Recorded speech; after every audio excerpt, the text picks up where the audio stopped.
Dobrý den, dobrý večer. Dnes zdravíme hlavně vás, kteří se koukáte na své monitory a tady asi 4 přátelé nebo rodinné příslušníky, které tady máme sebou, vnuka, partnerku, přátelé, kteří tady sedí s námi, protože dnes ani tady není těch 30 lidí, kteří by tu být mohli. Je to celé takové udělané částečně náhle. Měla probíhat malá vizita podle programu, tedy podle toho původního programu, ale jak víme, teď se věci rychle mění a v tuto chvíli asi jedná vláda o tom, jak to bude zítra. A protože Milanovi Calábkovi, se kterým jsme měli povídat zítra jsme si měli povídat o duši K, o koronaviru, koronavir, tak Milanovi je 80 let, no a my nevíme, jestli zítra nebude patřit mezi seniory, kteří budou doma a nebudou moci vyjít na ulici. Vlastně nevíme nic, když se to tak vezme. Je možné, že zítra senior vyjde na ulici a bude odpraven. No, i to by mohlo samozřejmě hrozit. Samozřejmě v zájmu jeho bezpečnosti a jako zdraví. Nebo odchycen do klece nebo něco. Tak je prostě Milan dneska tady.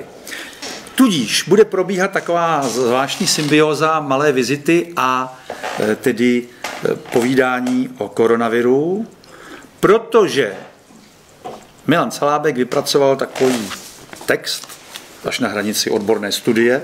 Milane, promiň, že to musím říct takhle. No to je víc než odborná studie. To je vlastně víc než odborná studie. Vedejte se skromně, abych to komentoval. Mě vrše židle, já myslím, že si sem vezmu jinou. Tahleta by nás velmi rušila. No vidíte to, pořád jsou nějaké potíže. Jak říkám, ono to částečně bude jako malá vizita a částečně to bude jako duše K. Tak to je snad lepší. Ta vrže daleko krásněji. Tak já se zkusím nehýbat, nebo já nevím. No, tak budu se ani nehnu. Nechceš mojí židli třeba? Tak na úvod tedy poprosíme Pierra. Jak vidíte, Pierre tady má atypický šamanský nástroj, protože dnes budeme se jaksi zabývat věcmi až do hloubky, na samotnou dřeň, do morku kostí, řekli bychom, že půjdeme. Ano, do magického vědomí teda. Do magického vědomí. Jsem nasadil také kraťasy, abych posunul čas trochu dopředu. Ano. Na to teplejší období, které by koronaviru mělo méně přát. Američtí experti říkají, že vyvrcholí ti experti, že vyvrcholí. Nikoliv virus vyvrcholí mezi červnem a srpnem. A konec konců MERS vznikl v červencových vedrech na Blízkém východě a dneska se mu daří výborně v Singapuru, v Indonésii, v Austrálii, takže o tom moc nevíme. Uvidíme, necháme se překvapit a já se omlouvám divákům, že se bude se točit k Jaroslavovi, protože já když se dívám tady do těch světel, tak myslím v betě a to myslím úplně jinak, než když se nedívám. Klidně se dívej na nás, kamera se dívá na tebe, děkuju. Diváci tě uvidí taky. Děkuju. Já se občas budu dívat na Pierra, občas na tebe, občas se budu dívat tam, kde přesně, nevím, kde je ta kamera, ale tuším jí tam někde.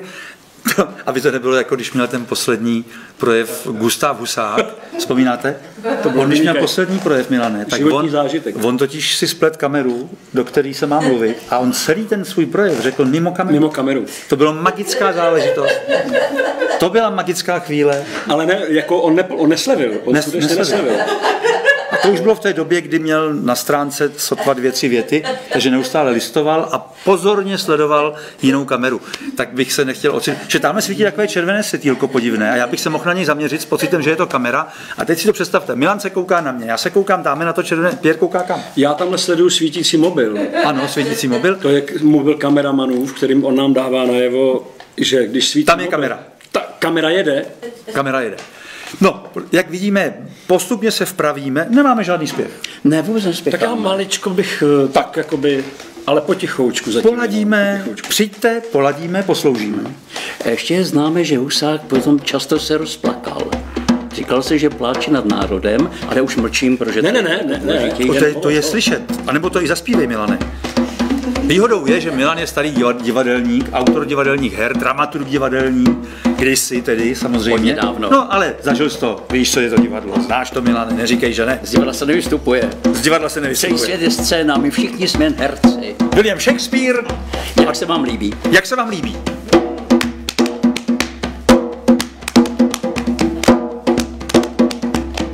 A to jsme si mysleli, že to bude vážná věc. ale možná nakonec Je to vážná věc. ještě vážnější.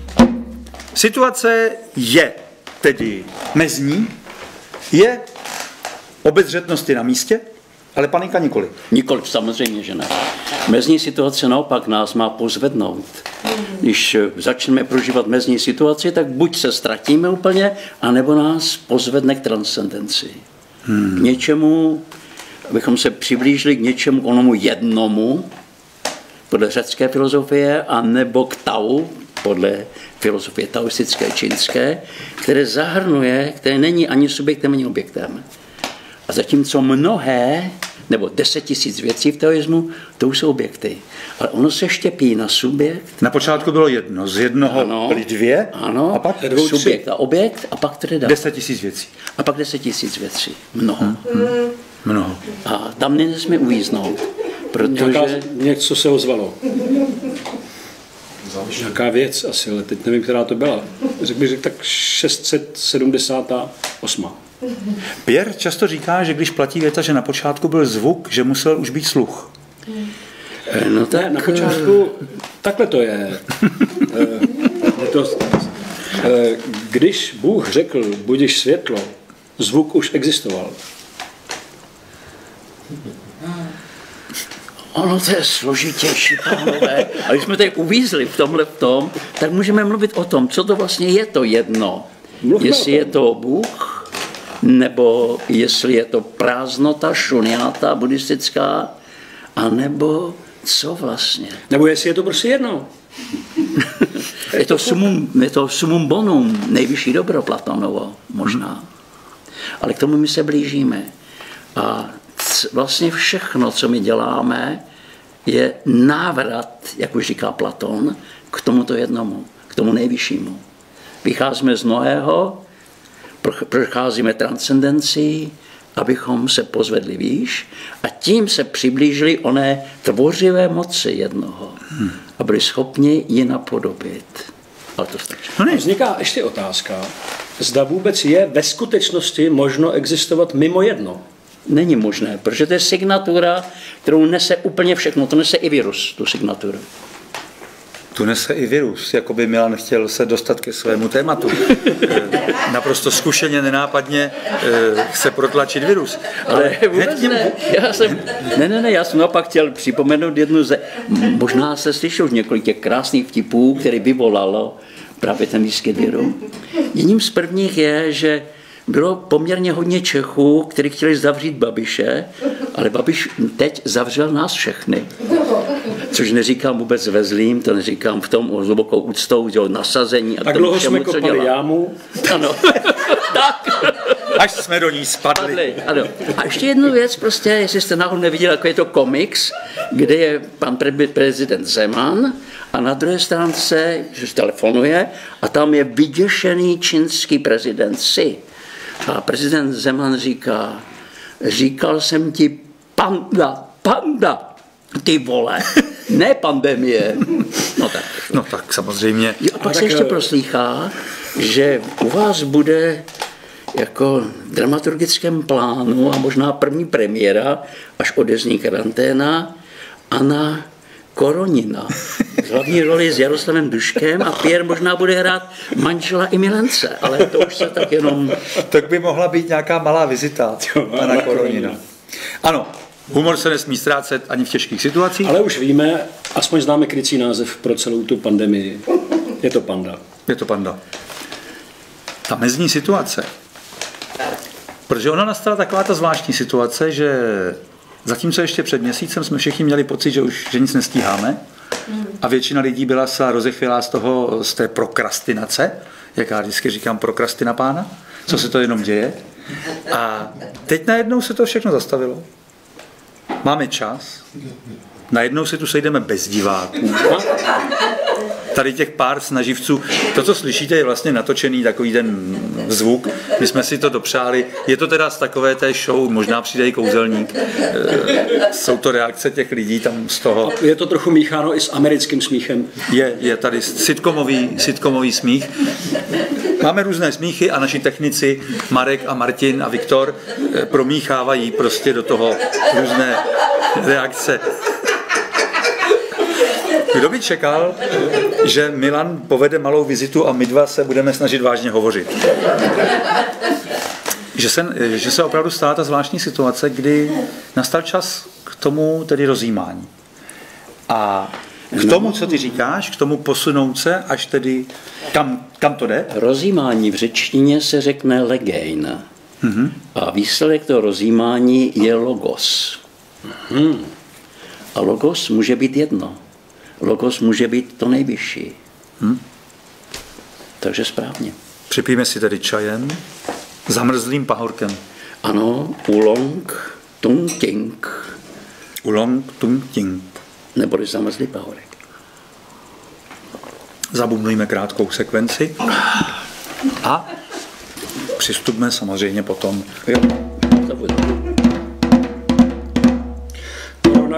Koronavirus, koronavirus, za korunu 50.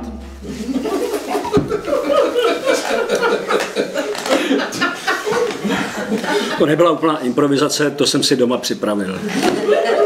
Takže ten koronavirus, protože ty jsi v té studii mě překvapil tím, vlastně nepřekvapil, já tě znám, tvoje důkladnost je šokující.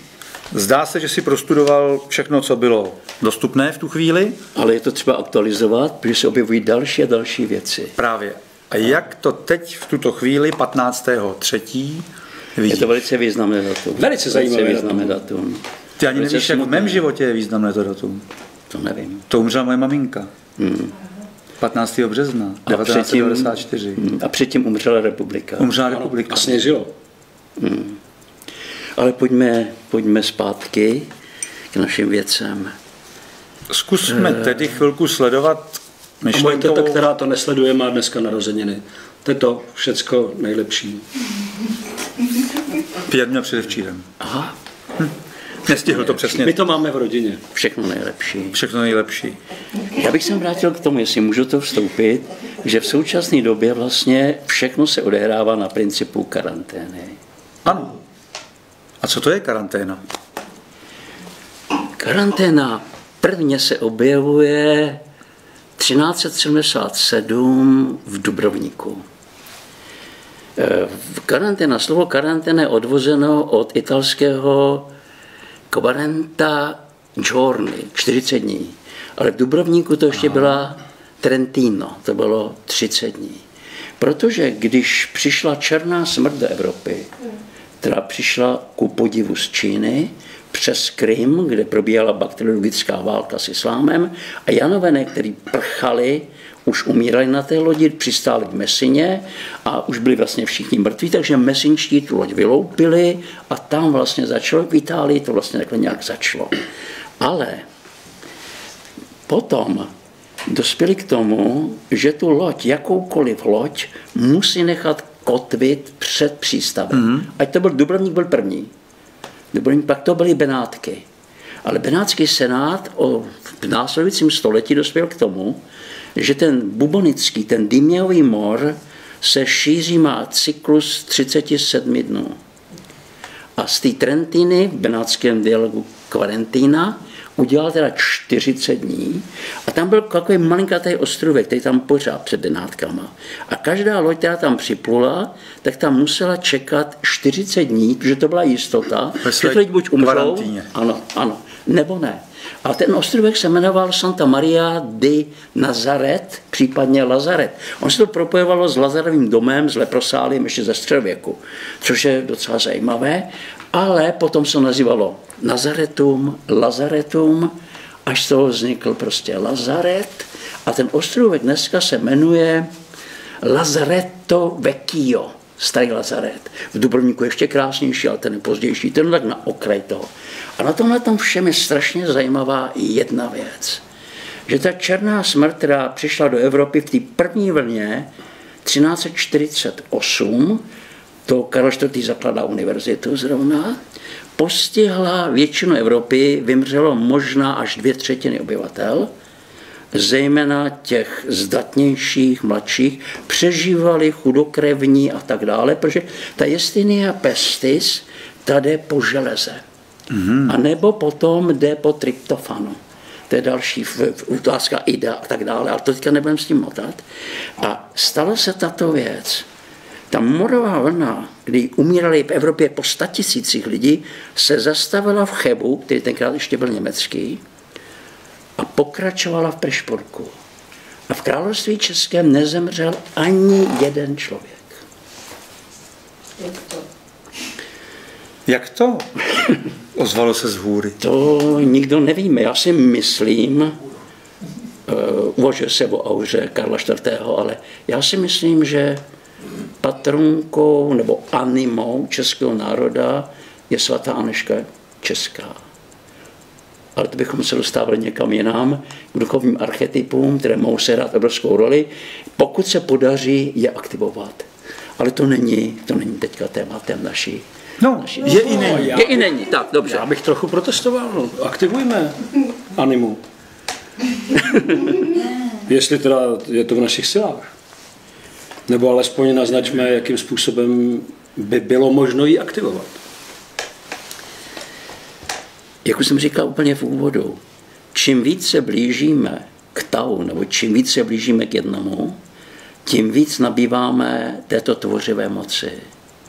To znamená, můžeme se blížit k něčemu, čemu se říká třeba vnitřní alchymie. Ve staré Číně to bylo Meidan, Gahong nebo Tachwei, o kterém jsme zde už minule mluvili v sungské době. Ale myslím si, že to je na hodně složitou otázku. Je to hodně složitá otázka na dlouhou dobu. Já bych radši se omezil na ty konkrétní věci, co každý z nás může udělat a jakým způsobem se může vyrovnat s tím problémem. Souhlasím, ale toto si každý podržme tak. Jako informaci, velice důležitou, s kterou každý pracuje. Ano, to už každý může pracovat sám a je to opravdu vnitřní alchymie. Protože za normální okolností naše nevědomí mění prvky v těle. Tak jako ve slepici. Slepice, kde by vzala tolik vápníku na ty skořápky? Nemá ten vápník v potravě, nikde, to bylo zvážený mockrát. Ale transmutuje.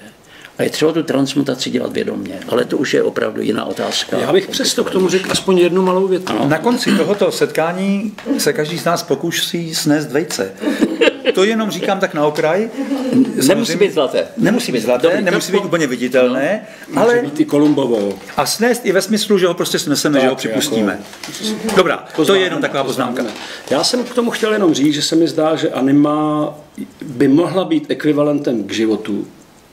Neříkám, že to je přímo jako rovnátko, ale prostě myslím si, že spolu souvisí. A rovnítko si myslel, ne rovnátko. Ale já jsem řekl rovnátko, máme vizitu, tak jsem řekl rovnátko. Dobře.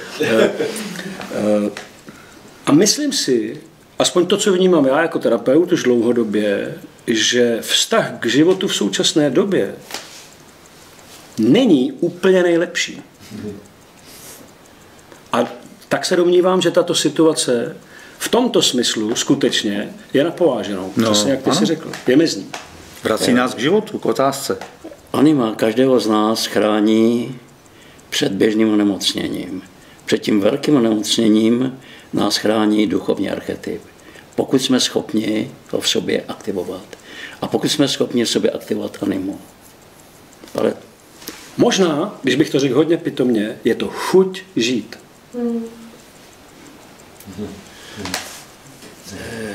Do jisté míry. Do jisté míry. Já jsem řekl, ano, do jisté míry. Budu se držet těch jako připitomělých, jako v jistém smyslu zjednodušujících formulací. Chuť žít je naprosto důležité. Chuť žít, anebo žuť chít. No. Kdybychom se přidrželi toho čínského, tedy... Já myslím, že tady se vyjádřila anima úplně jasně. Žuť chít. Žuť chít. Pakliže... No ne, že to je chuť žít v jistém smyslu a žuť chít. Tak. Spojíme-li, vzniká žuť chít. A to už je něco, co opravdu vyžaduje velkou transmutaci, aby člověk vůbec porozuměl, co sám jako říká. Takhle by to řekl přesně Karel May ve svém románu Žud. ve svém Karel IV. Máj? Karel má čtvrtý. Tak, na chvilku byla malá vizita. A teď, Milane, protože ta situace je čím dál tím vážnější, já to cítím. Protože tady na jednu stranu vzniká taková neblahá situace, kdy je řečeno lidem, nic se nedá dělat, vlastně, lék jakoby není, možná někdy se nějaký najde a vlastně čekejte, nebo nějak tak budeme čekat, snad se to přibrzdí, snad budeme mít nějaké takové štěstí, nebo co, nebo na co se vlastně spoléhá. A Milan v tu chvíli přichází s tou možností, tou možností tedy reálnou, jak se s věcí vypořádat. Máme zhruba 5 způsobů poznání. Už od antiky a křesťanská tradice, která na antiku navázala, je rozvíjela. Je to poznání techné, to znamená empirické poznání, pak je poznání vědecké, epistémé, pak je poznání zkušenostní, který přichází s věkem a s dlouhou dobou, je to prozíravost, phronésis, pak je filozofické sofia na základě univerzálních pravd a pak je duchovní poznání. A v podstatě, abys udělal opravdu něco podstatného, důležitého, tak by mělo bys dojít tomu poznání na všech 5 rovinách. A pak teprve... Mít všech 5 pohromadě. Přesně tak. Ale protože můžeš to udělat na těch vyšších 4 rovinách, a teprve, když máš praxi, když se objeví skutečně ten vir a pracuješ s ním, což tady zatím momentálně konkrétně není, to je v nemocnicích, tak můžeš udělat ten experiment. Můžeš pokus, omyl, můžeš to dokázat. Domnívám se, že já jsem v té odpovědi udělal spoustu, pak se tomu ještě vrátíme z hlediska našich bylin a podobně, ale to je, dá se říci, velice těžko aplikovatelné pro širokou veřejnost. Pro tu širokou veřejnost je třeba normální chemický lék, jako je remdesivir, nebo Foipan, remdesivir se bude možná zkoušet i u nás. V Americe ho zkouší dobrovolníci, já se k němu vrátím, řeknu, v čem pracuje, na jakou slabinu viru útočí a tak dále. Ale než toto všechno k tomu dojde, tak uteče moc vody, protože ten remdesivir bude vyhodnocen až v dubnu. A domnívám se, aspoň na těch 4 rovinách mě to vyšlo a nejenom mě, všem kolegům, který jsem o to poprosil, že s takovým lékem, velice levným a jednoduchým, který splňuje všechny tyhle kvalifikace, je odsouhlasené, je známý, je neuvěřitelně levný, je bezpečný, nemá vedlejší vlivy, je takzvaný sulfiram, neboli všem dobře známý antabus. Tento antabus, který původně byl objeven proti střevním bakteriím už nějak 1870. Později se začalo s ním pracovat z hlediska tedy alkoholismu, protože on vlastně blokuje odbourávání acetaldehydu, když pijeme víno a je nám, nebo alkohol tvrdý, je nám potom špatně, ale ten člověk, který je v nemocnici, samozřejmě ten přístup k alkoholu většinou nemá. A jestliže, navíc ještě je to vynikající lék proti rakovině. Antabus? Ano, spolu ovšem s glukonátem měďnatým. Z toho důvodu, ale nepoužívá se, je to prokázané, je to naprosto jednoznačný. To byl třeba případ, že alkoholička, která prošla vším možným, pak spáchala sebevraždu nebo v opilosti vypadla z okna, předtím měla těžkou rakovinu a když dělali pitvu, rakovina byla pryč. A to všechno se ví, ale problém je v tom, že ten lék je příliš levný. To znamená, ano, my jsme naše společnost. To je velký problém. Ano, z toho důvodu, že ty zkoušky, kterým projde každý lék, spousta těch opravdu jedů a malérů, prostě na ten základ je $10 milionů. A tenhle lék nikdy těch $10 milionů nevydělá. Ne? Pár korun. Ten nemůžeš do těch 10 milionů. To znamená... A počkej, dá se to koupit normálně, že půjdu si koupit? Ne, ten se musí předepsat. Ten je na předpis lékařský. Můžu? Jasně, opak, děkuju. Ten je na lékařský předpis. A dělá jednu věc. Můžu to namalovat? Namaluj to. Já to namaluju, aby to bylo samozřejmě jasnější. No to člověka to překvapí, že by zrovna antabus to měl být. Antabus. Takže, tady na to můžu psát? Zkus to, jak to tam vypadá? Bude to vidět i na kameře? Přiblížíš to? V lidském těle se antabus nebo disulfiram, nebo v organismu, abychom to zkrátili, se mění na ditiokarp. Na co? Ditiokarp. Ditiokarp. A když se k tomu ditiokarpu přidá glukonát měďnatý, to znamená prostě, to znamená CO2, to znamená, měď má protonové číslo 29, to musí mít 28 minimálně, se změní na CuET. A to udělá... Není to EET? Te potom, znamená to, ráno si vezmeš antabus, odpoledne nebo k večeru glukonát měďnatý nebo zinečnatý. Ten začín není tak aktivní. A kde ho seženu, glukonát měďnatý? To všechno musí být, já hned to řeknu, jo. To nemůžeš dělat si sám, to je právě ten problém. A můžeš si dělat sám ty tinktury, nebo s tím můžeš pracovat, ale už je nedostaneš, protože všechno už se zavře a různě se zastaví. A tato látka potom působí na bod, který se jmenuje NLPL4, který je součástí signální řady P97. Zní to hrozně komplikovaně, ale je to v podstatě hrozně jednoduchý.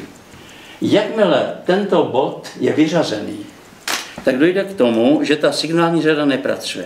A tato signální řada zajišťuje z buněk napadených, poškozených buněk, zajišťuje, aby ten odpad těch buněk odešel. Jestliže neodejde, jestli dojde k tomu působení antabusu, tak ta buňka se ucpe a umře. Ale není to nekróza, je to dobrovolná apoptóza, je to dobrovolná, je to spáchá sebevraždu. To znamená, nemá to negativní následek.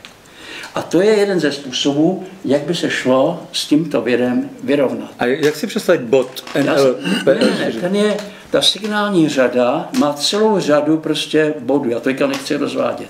A jedním z nich, na který ten CuET působí a vyřadí ho, že přestane pracovat, ta řada, řekněme, ta řada je... No, opatrně. Ano. Ta řada představuje, tady máš celou řadu těch bodů. Takže teďka ty vlastně mluvíš pro nějaký opravdu vysoký odborníky. Ne, mluvím pro normální lidi. A tady je třeba jeden ten bod, který vyřadíš. Ano. Jakmile vyřadíš, tak ta řada přestane fungovat. A je to myšleno nějakým genetickým...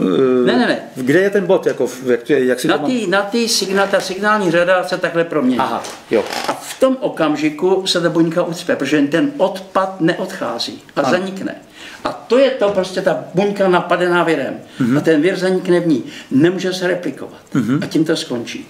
A tady je jediná možnost, kdyby bylo několik dobrovolníků, tak jako jsou dobrovolníci. Je v Americe 400 dobrovolníků na Remdesivir, kteří se dobrovolně prostě přihlásili. To probíhá teď. To probíhá teď a skončí to v dubnu a v dubnu se bude vědět.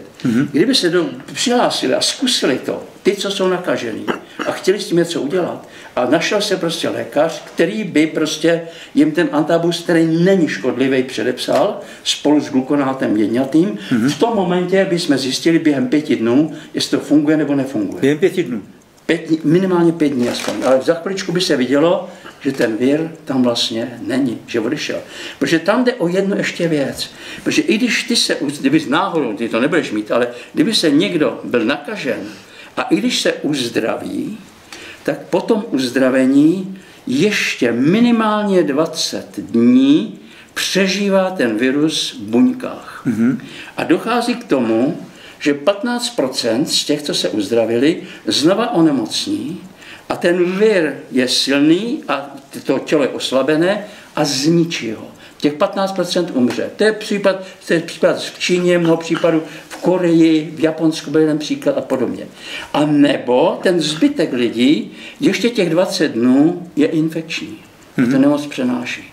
Proto je to jeden z těch důvodů, proč je ten vir tak nebezpečný a proč se tak rychle šíří. 2krát rychleji než běžné chřipkové viry, které ale proti těm si budeš imunitu a už dál nepůsobí. Když to tenhle ten působí ještě těch 20 dní. A v tom je ten velký problém. Pak tam celá dalších problémů, ale dejte si na chviličku. Jasně, takže toto je to... To je to, co pro mě klíčový. No dobře, a já můžu přijít doktorovi a říct předepište mi kdyby jsi byl, nemůžeš, protože ty jsi zdravý. A kdyby jsi byl v nemocnici a řekli by ti nic není, tak by řekl, já bych zkusil tohle. Mm-hmm. A kdyby se našel doktor, ty by to předepsal, tak myslím si, že by to šlo udělat. A ty někoho takového znáš? Kdo by to předepsal? Já si myslím, že by proti tomu nebyl odpor z nejvyšších míst. Mm-hmm. Myslím si. Takže? No. A navíc by to tedy ještě vylečilo alkoholismus. Což by byl vedlejší účinek, tedy takový efekt. Ono by se nám to vlastně hodilo. Svým způsobem by to řešilo jako mnoho problémů. Já se celý život vyhýbil antabusu a nakonec ho tady propaguju. To je jaksi velká ironie. Velká ironie. To je osobní ironie. Ano, osobní. Ano. Osobní příběh Milanův je tady úplně převrácen vzhůru nohama. Od říkaného krajíc. Od říkaného antabus se ti vrátil. Ano. Jak se to říká? Neutečeš tomu. Vyhodíš ho oknem, vrátí se dveřmi. Josef Čapek ve stylu Kapradiny říká jednu věc pro právě alkoholiky a tak dále. Jitru neunikneš. Ano. Já zase jako psycholog rád poznamenám, že nitru také ne. My jsme v Národním divadle hráli hru Congreva, velice pěknou, tak to chodí na světě, kterou přepracoval pro Národní divadlo Pavel Buxa, který psal pod jménem Karel Michal. A hned se škrtl úvod, protože v tom úvodu on psal vnitru neunikneš. A soudruzi si to vyložili prostě zcela pofidérně, že snad myslel vnitro. To snad nemyslel ani. No to v životě nenapadlo. Karel Michal nikdy. Karel Michal v životě. To jsou takový ty Bubáci pro všední den? Bubáci pro všední den. Úžasný, to je dědic Haškův, skvělý autor, úžasný. Bohužel se zastřelil v emigraci v Švýcarsku. Zastřelil se proto, že jsme se minuli, my jsme byli velký kamarádi, že jsme spolupracovali v Plamenu jako takový literární nádeníci. A já na něj čekal u Radoka. Já jsem si představil, promiň, tak strašně situaci. Že to bylo jako ne, já měl úplně jinou situaci, že vy dva jste na sebe navzájem mířili. S tím, že spolu že končí život, ale že jste se minuli a on se vás střelil sám, protože Ne, to bylo takhle, člověče, to je to smutný, ale musíme se to nezbývat. Já na něj u Radoka čekal měsíc v Göteborgu. To bylo rok 69. A měl jsem doložku přesně na těch 30 dní, peněz už jsem neměl prostě, nechtěl jsem si od Alfreda půjčovat a tak. On mi stejně dal jeho byt a prostě všechno, takže to bylo úžasný. A já jsem ráno odjel, nastoupil jsem do vlaku a on, protože se nějak to propil v tom Švýcarsku, že byl strašný do Švýcarska, on bohem, když tam přišel, to šílený. On přijel večer. Takhle osudový. Jsem přesvědčen, že se potkali, že bychom něco vymysleli a udělali jinýho. Takže on, no nic, pojďme k jiný věcem. Taková blbá otázka. Ano? Milane, tobě je těch 80. Ty se jako nebojíš? Já se nebojím, já jsem žil úžasný život, nádherný život. Takže cokoliv se stane, tak se stane prostě. Věci jsou takové, jaké jsou, takže se vůbec nebojím a navíc jsem přesvědčený, že to zvládnu. Taky. A on ten strach asi není to, co pomáhá, že? Ne, strach opravdu ne. To, o čem musíme jít opravdu, je panika, pryč od toho. Mě právě trochu vrtá hlavou, že z toho, co jsme tady zatím řekli, ne ze všeho, ale z toho o tom vnitru neunikneš, a že to tomu vnitru neuniklo, je možný, že by třeba pracovníci na vnitru byli třeba paranoidnější trošku nějak, nebo... Až úplně mě to teď zasáhlo. Ale vnitru neunikneš, takže já bych šel od toho. Jisté zkušenosti, které máme z předchozích dob, a nevíme, jak se změní paradigma. Já jsem totiž psal diplomku a pro tu diplomku jsem potřeboval experiment s lidma, kteří mají diagnostikovanou paranoju. Bylo to v roce asi 91 zhruba. No a když jsme... To byly léta. No ale pozor, když jsme mluvili s ředitelem tehdejších Bohnic, tak on řekl, není tady jedinej. Dřív ten pavilon byl plnej těch paranoiků. On řekl, my nemáme ani jednoho. My říkáme, kde jsou? On řekl, jsou na hradě. Všichni jsou na hradě. Tak to se taky už změnilo, že jo? Ono, mnoho lidí se schovávalo takhle, to je pravda, mnoho lidí se schovávalo, že jo, před... Paranoia se dala trochu simulovat, No. protože tu těžko vyvrátíš někomu. Když... Já jsem simuloval závratě. To se taky blbě kontroluje. Já jsem si to teďka, ale tam všiml, jak to už. To by to zůstalo. Ty to pořád, ale proč to simuluješ teď? Pozor, bylo to je strašně zvláštní. Nasimuloval jsem to dobře, jako.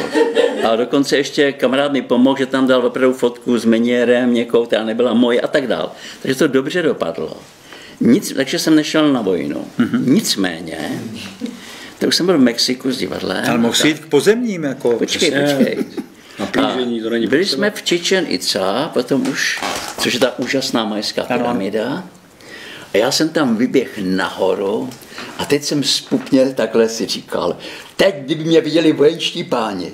A teď se stalo něco, že já dostal takový závratě, v životě neměl závratě, takový závratě, že já, všude jsem běhal po těch pyramidách, já jsem slez po zadku, držel jsem se řetězu. Ty si lezl jako ten stín? Dolů, jak ten stín toho Kukulkana. Ano. Takhle dolů jsem slez prostě a rok mi to vydržel.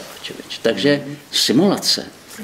Je to tak, to je ten osobní příběh Milanův, stejně jako Antabus se vrátil, i závratě přišli. Prostě zdá se, že máš tendenci, ty si ten štír, viď? Takže, no jasně, takže to je ten, který takhle sebe sama vždycky vezme tím a tím se posouvá do toho dalšího života, do té další dimenze. V ideálním případě v sebe sama vlastně posune, už tkne závratí Antabusem, poskočí a popoleze dál a ono se to znova zase vrátí jakoby v tom kruhu o pár set let později nebo v takových těch příbězích. No, tak to je tedy něco. To jsou věci. To jsou věci. To jsou nám ale věci. Takže paranoika si nesehnal a kdo teda nakonec, takže ta diplomka... Ne, já jsem to musel se obejít bez experimentu. Řecko vůbec nepracovalo, Aristoteles nepracovalo s extekne. Vůbec tuto linii pominuli. S tím přijel až Galileo. Do té doby vlastně se... Ano, prostě to bylo vyšší poznání, prostě tím se nezabývali. Nicméně my musíme každou tu věc prostě, u těch bylin to jde, tam to jde velmi dobře. Prostě. Byliny jsou druhá věc a pojďme k ním, pojďme k bylinám. Staré, dobré byliny, tedy příběhy. Ano, pojďme ještě k něčemu jinému, pořád ještě dneska se rozvířilo, ty jsi to tady připomínal předtím, ibuprofen, jestli si vzpomínal. Jo, to bychom měli připomenout, dneska mi přišlo několik SMSek od lidí, kteří to sledují, že samozřejmě jsou lidé, kteří pořád sledují nějaké stránky, všechno zkoumají, a tak si navzájem to posíláme a oni mi posílali, že brufen nebo ibalgin nebo ibuprofen jsou v tuto chvíli nevhodné léky. Říká to Olivier Véran, to je neurolog a zároveň ministr zdravotnictví ve Francii. A ono to souvisí s jednou věcí.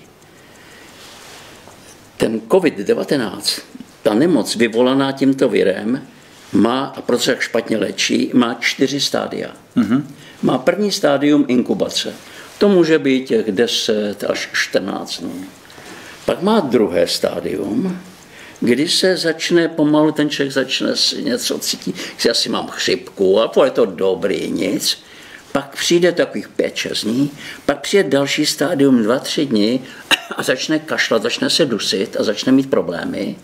A pak přijde to závěrečný stádium, strašně důležitý, když už spěchá do nemocnice, volá sanitku, kdy teda dochází k tomu, že ten už ne virus, ale imunitní systém se stává hlavním zabijákem.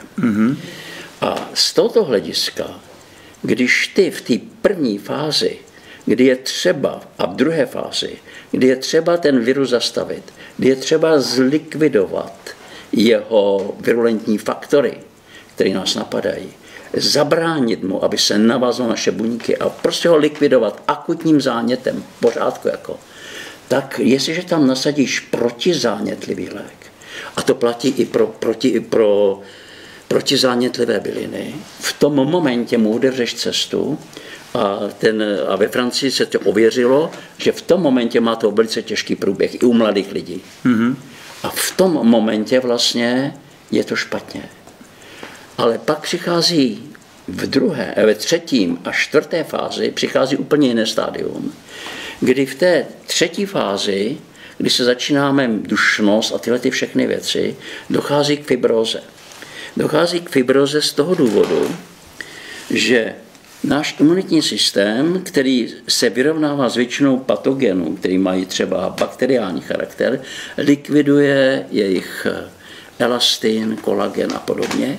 Jestliže není brzděn produkty genu alfa-1 antitrypsin, tak zničí vlastně plíce. On provede to, že ty plíce se změní, tam se objeví fibróza vazivo. A to vazivo zabrání vlastně, aby z těch plicních sklípků šla krev, aby se okysličovaly a ty lidi se začínají dusit a musí na přístroje a podobně. To je ta třetí fáze. A tady už prostě musíš ubírat u toho imunitního systému. Tady potřebuješ právě protizánětlivé byly. A ten úplný závěr, to je ten klinický, kdy teda prostě ten imunitní systém se stává zabijákem. Hlavním zabijákem už je to HMBG1, hyperzánět, kdy teda útočí podle toho, jaký orgány máme oslabený. Většina lidí umře právě na tento septický šok. Dá se na druhém místě potom je to respirační nedostatečnost, že jsou zničeny plíce. Dále potom to může být ještě jiný případ, že teda je to syndrom akutního selhání plic, a nebo je to srdeční sval, případně celý kardiovaskulární systém. Protože zhruba u nás 40% lidí, v Americe to asi polovina dospělých lidí, mají zvýšený tlak. A tím, že mají zvýšený tlak vlastně, tam dochází k jedné věci. Zvyšuje se D-dimer, ale to je jenom marker na to. Dochází k tomu, já to pak ještě můžu podrobněji a lépe říci, teď to řeknu hrozně stručně, že ten virus totiž, aby vstoupil do těla, se musí navázat. V tom dýchacím traktu jsou takzvané řasinkové buňky, které posunují ten mukus a jsou tam zároveň nezralé dendritické buňky. Ty dendritické buňky patří do imunitního systému a v tom imunitní systém vlastně ten virus je nenechá dozrát. Takže vlastně vyřadí velké části imunitní systém, zejména získanou imunitu, protože ty dendritické buňky jeho antigen prezentují těm přirozeným zabijákům, nature killers, a těm buňkám, které ho mohou likvidovat. A najednou tohle to není. Takže teďka dochází k tomuhle. A hlavně tím, že ten virus se naváže na ty ACE2, což je angiotensin konvertáza 2, dělá jednu věc. Ta angiotensin konvertáza 2 totiž mění ten angiotensin 2, protože to je látka, to je enzym, který způsobuje konstrikci našich cévních stěn, zvyšuje tlak a ještě podněcuje v ledvinách aldosteron. Takže v tom momentě tím, a ještě je tam ještě problém, takzvaným RAS, to znamená renin, angiotensin, aldosteron systém, který chrání plíce. A v tomto momentě ty plíce nejsou chráněny, za prvé, a za druhé se obrovsky zvýší ten angiotensin 2. A ten tlak vyletí, to se sevře všechno a začne přes ten RAS drtit naše plíce, likvidovat a zničí to buď srdce a plíce, to je jeden systém v podstatě a podobně. A pak je ještě další umrtí, to až na ty páté řadě, to jsou ledviny, když má někdo oslabené ledviny, protože ještě tam to vlastně zasahuje. Takže takhle to vlastně všechno poměrně jednoduše probíhá. Tohle všechno si budete moct pustit klidně 3x, 4x, jo? To teďka na poprvé to člověk třeba nechytí. Přesně proto to vlastně vysíláme bez diváků. Aby si to každý mohl zopakovat, aby to nemusel opakovat Milan teďka. Každý si to může pustit, prozkoumat, prověřit. Je z tohoto velmi tedy spletitého bludiště cesta ven? Samozřejmě, že je cesta ven. Já jsem se pokusil zmapovat ten virus, komplet ho zmapovat. Všechno, co o něm víme, díky Číňanům, kteří s tím se to podařilo, a díky tedy SARS-1, tomu původnímu SARS. Tohle to se označuje jako SARS-2. Je to ten teda SARS-CoV-19, ale můžeme říkat SARS-2 nebo nový koronavirus, to už je úplně jedno. A oni jsou si hodně podobně, hodně společného. Tam jde o to, že vlastně my se musíme přitom, na tom počátku bychom se měli zaměřit na dvě věci. Jednak na virus a s ním se vyrovnávat a jednak na náš organismus. Protože ta souhra mezi tím virem a naším organismem vlastně způsobí to, že onemocníme. Uvedu příklad. Ten virus, asi bych to mohl namalovat, aby to bylo přehlednější, jestli to půjde. Teď se dá nějak posouvat s tím, nebo už se nedá. To se asi dá jedně smazat tohle. Aha, výborně. Půjde to? Jde to. Zase ty závratě, víš? Ano, vypadá to, že pořád to na tebe jde. Když to chytím, tak je to vratké. Ano, opřu se o to. Já to velice neuměle se pokusím nakreslit. To znamená, on je takhle kulatý, ten virus. On je RNA virus. A tady je ten obal a z toho obalu takové hroty vychází. A to je po celé všude jsou tyhle ty hroty. Proto je to koronavirus. Spike, hroty.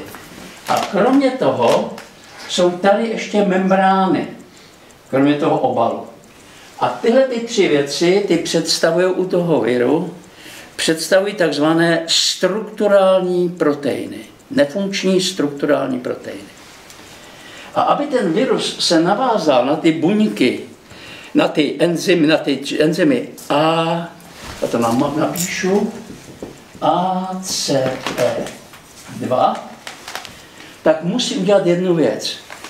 V našem těle je proteáza, která štěpí tenhle ten strukturální S-virus, ho štěpí na dvě podjednotky, S1 a S2. A až když se rozštěpí, tak teprve ta S1 se naváže na ACE2. A ta se nejvíc mění, ta mutuje.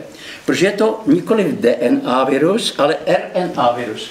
A jaký je rozdíl? Má jeho genom, to znamená, že se můžeme říct si, ty funkční proteiny. Tyhle ty funkční proteiny jsou uloženy v ribonukleové kyselině, nikoliv v DNA. A dělá to totiž to, že jakmile se S1 naváže na tento receptor, vstupní bránu do těla, tak zároveň to S2 udělá další věc, že to S2 udělá, aby ty membrány toho viru splynuly s membránami našich buněk, těch řasinkových nebo těch dendritických dalších a to RNA vstoupí dovnitř. Tím, že to je RNA virus, tak má tu nevýhodu, nebo tu obrovskou výhodu pro něj a pro nás nevýhodu, že DNA se kopíruje poměrně přesně, ale RNA se kopíruje nepřesně. To znamená, on pořád mutuje. On pořád může mutovat, protože nikdy se neskopíruje úplně přesně a replikuje se nepřesně. Proto je taky tak nebezpečný. A jak tomu zamezit? Ano, aby nemohl vstoupit, zase všechno smažu.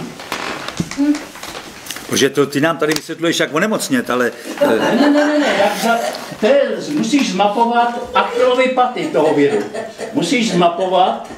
No, já s tím souhlasím, ale to již... Jo, slabá místa. Slabá místa viru. Ano. To znamená, máš dvě možnosti máme. Jedna z těch možností je vyřadit takzvaný katepsin BL, který aktivuje ten S-protein viru, ten, kterým se naváže. A pak je tam úplně klíčová věc, nebo to může udělat,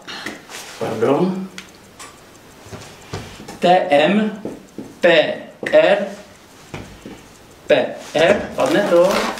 Já ti s tím pomůžu. Tady něco je... Ty tvoje závratě. No jasně, teď je to ono. TMPR SS2. A to je proteáza, která provede to rozštěpení na S1 a na S2. A tuhle tu proteázu, když vyřadíš, a to už je v našem těle, Obě ty věci jsou v našem těle. Když ji vyřadíš, no tak v tom momentě vir se nerozštěpí a nenaváže se. No a jak to udělat?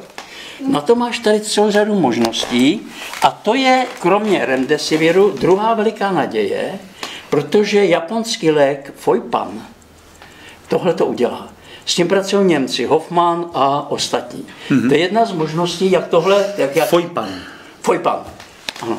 Ne nic, to je starý lék proti rakovině, proti pankreatitidě, zánětu. To je ověřený lék, osvědčený. Ověřený, starý, prostě mnoho let, tak jako antabus. Jo. A s tím to může zastavit. A já tady uvádím byliny, kterýma to lze provést taky. Potom ovšem dojde k těm dalším věcem, že když nezastavíme ho tímhletím způsobem, tak ho musíme zastavit jinak. On se nám dostane, protože my jsme ho prošvili, nevíme o tom, prostě řekneme si, to nic není, to je prkotina, to je taková maličkost. A tady vidíš ty studii, že můžeš právě působit na angiotenzin konvertázu 2. Vidím to tady. No vidíš, tak to je výborný. Tak. Ano, já to taky vidím. Tak to je skvělý. Tak tím jsme to vyřešili. Tak to máme. Ano, to máme. A teďka zase potřebujeme udělat jednu věc. Když dojde k tomu, že ten vir už se dostal do našeho těla, do našich buněk, tak my potřebujeme posílit ACE2 a potřebujeme udělat to, aby nedošlo k poškození RAS systému a tím našich plic a nedošlo k nárůstu AC, který by způsobil poškození našeho srdce. A tady mají ženy větší přednost, protože žen umírá podstatně méně, vůbec se dožívají vyššího věku, protože mají 2 chromozomy X. My máme X, Y, takový malinký, ale pro nás klíčový. Že?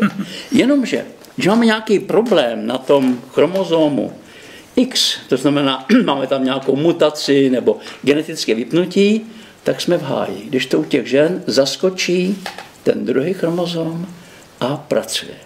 A díky tomu jsou na tom v řadě prostě případů daleko lépe. Je to prostě silnější pohlaví. Já nechápu, proč se s náma chtějí zrovnoprávnit, když to, aby nás chránili. Teď se podívej, taková rýma pro nás je smrtelná nemoc, pro ženy to nic není. Já jsem ani snad nezažil ženu, která by měla rýmu. Žena je hodně velká feministka. A víš proč?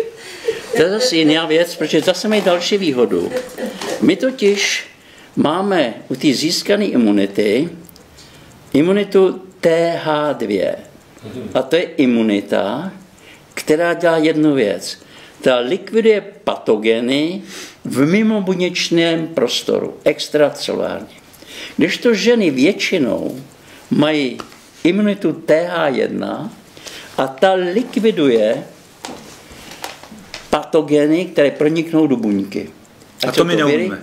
My to neumíme. Ale je pár mužů je jako. Ani nevím, jestli to muži, že? Ale prostě pár jich takových je prostě, který mají teda, ale zase čím dál víc žen dneska už má TH2. Čím dál víc. Jako. To narůstá, ale to je teďka, to není předmětem našeho bádání nebo rozpravy o tom.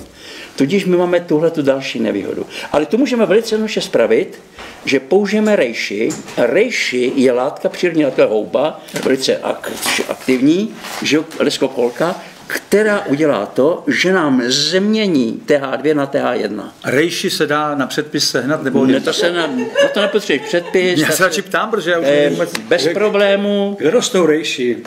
Většinou je to bohužel, je to japonský jméno Čína. Ono, jak říká Lorenzo v Romeo a Julii, tam říká krásnou věc, že na každou nemoc se najde bylina. Tam Lukavský skotačil takhle krásně s tím.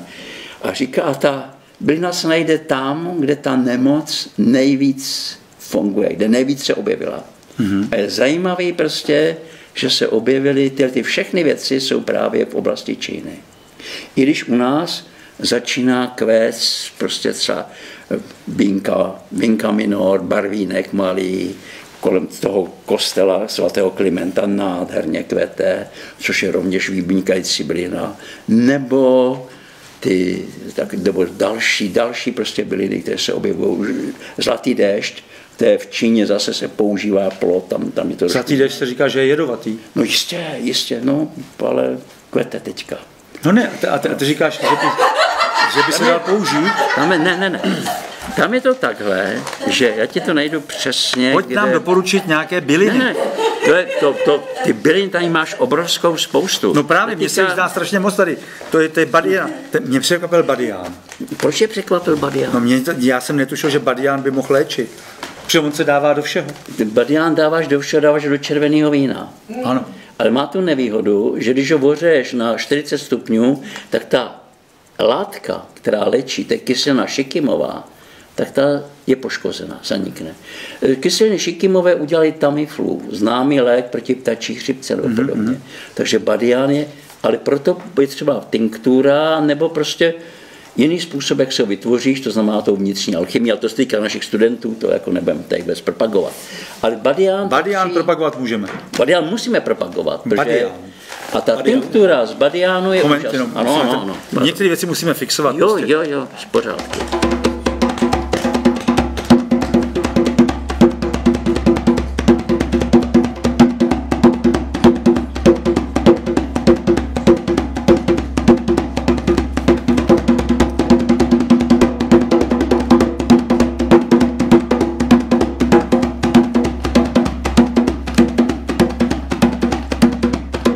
Teď jsme už badián tedy tvrdě už vsunuli do vaší paměti. Tak.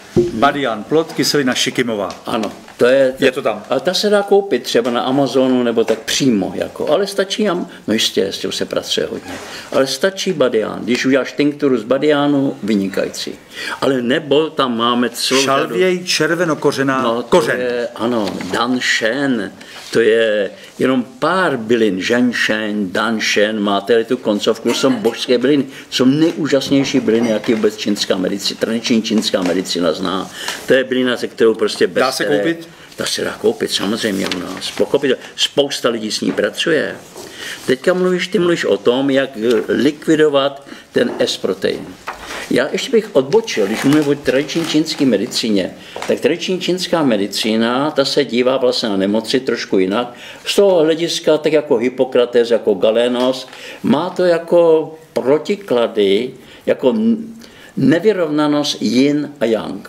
Že Tao se štěpí na ty dva základní principy, že a ta nevyrovnanost je potom příčinou nemoci, protože z jejich hlediska je tento virus představuje vlhký chlad.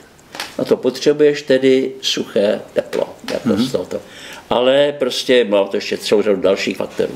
Je ovšem pravdou, že v Jižní Korea a Itálie, které jsou na stejné rovnoběžce téměř, jako, mají obrovský rozdíl v úmrtnosti. Obrovský. Je to 1:7 snad. A počet obyvatel? Ne. Na to prostě kolik je nakažených, tak v Itálii umírá v podstatě 7 lidí a tam umírá na ten počet jenom 1.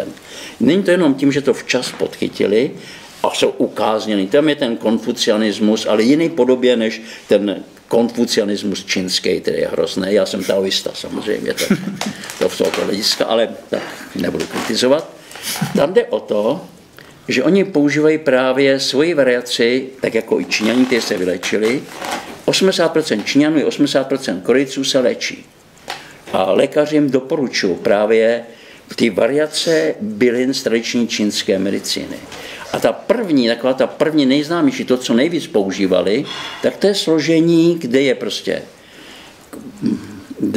kořen, tam je prostě šišák bajkalský kořen, jedna část, druhá část je zimoles japonský, Lomnicera japonica, ale ta je mírně toxická, a pak je tam Forsythia succumsa, ovšem plot, která u nás není k dostání. Ale tím vlastně oni začínali. Tu terapii, to byla jako ta hlavní prostě věc, kterou používali, a ať můžeš to vzít jako placebo, ale to není placebo. Prostě měli něco, na co se mohli uplout. Měli něco, s čím mohli pracovat. Nebyli prostě vydaný na... A to se nám teďka používalo, teď, když to probíhalo. Ano, teďka se používalo. A to je jedna z těch... V Číně se zdá, že začíná vracet. Tam ještě není vyhráno. volají, ale doufejme, že je, ale.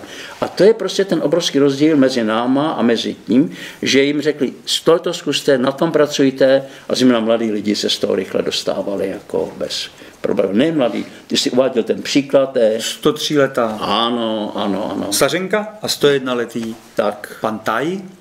Úžasný. To byly docela zajímavé zprávy, to jste asi zachytili, že se vyléčili i lidi tohoto věku. 103letá stařenka po 6 dnech léčby, přivezená ve velmi zbědovaném stavu, zotavila se za 6 dnů, což jsou takové ty zprávy, které docela je dobré taky zachytávat, kromě těch, kterých naděje, samozřejmě. Ano. A co teda? Tohle je strašně tady složitý, Milane. Tady je mnoho. Takhle. Je to na stránkách Mandaly, tam si to lidi můžou přečíst.